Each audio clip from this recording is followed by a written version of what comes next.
guys, and welcome to another Disney reading. Today we have Disney's Pixar Finding Nemo, a Real Sleeper, which is showing us August 9th. Right. Time for bed, Nemo, said Marlin. It's a school day tomorrow, he added. You need to get your rest. Okay, Dad, said Nemo, but can you tell me a story?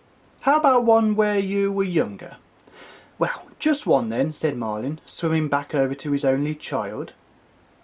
He thought for a moment, then smiled broadly. Did you know that when I was younger, much younger actually, did you know that I wanted to be a comedian? Nemo's eyes widened with surprise. You? A comedian? Aren't comedians supposed to be funny? Well, you see, son, said Marlin, life is not easy for a clownfish. You may as well realise that right now. See, when you're a clownfish, everyone you meet assumes that you are funny. It's a common mistake. Anyway, years ago I figured that as long as everyone expected me to be funny, I would try being funny for a living. But Dad, said Nemo, you aren't funny at all. Hey now, wait just a minute, Marlin said, a bit huffy. In my day, I was known as quite the crack-up. Let me see, I'm sure I can remember some of my old routine, if I just think about it for a minute.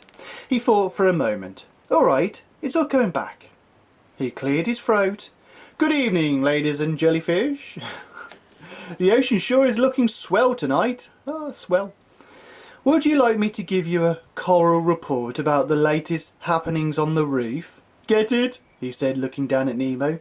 You see, there's something called an oral report. And the words choral and oral sound quite a bit alike. Nemo gave his father a pained look. So the other day my appendix nearly burst, Marlin went on. So I decided I'd better go to a sturgeon. Nemo blinked. Dad, these really aren't that funny, he said with a yawn. A sturgeon, get it, rather than a surgeon? Marlin sighed and continued his routine. A funny thing happened on the way to the show tonight. I met a guy. Nice fish and all, but he seemed to be a bit down on his luck. He told me he was lying on a squid roe. Squid roe. Nemo's eyes were starting to drop sleepily. Do you know why the whale crossed the ocean? Marlin continued. Now, don't try to guess. I'll tell you. The whale crossed the ocean to get to the other side. The other side. Nemo's eyes were now completely closed, and a tiny snore escaped from him. Marlin smiled at his sleeping son. Works every time, he said with a chuckle. Oh. So guys, if you enjoyed that story, click like. If you'd like to see more, click subscribe. And the next story will be Toy Story 3. Andy's all grown up. So guys, I'll see you very soon. Bye bye.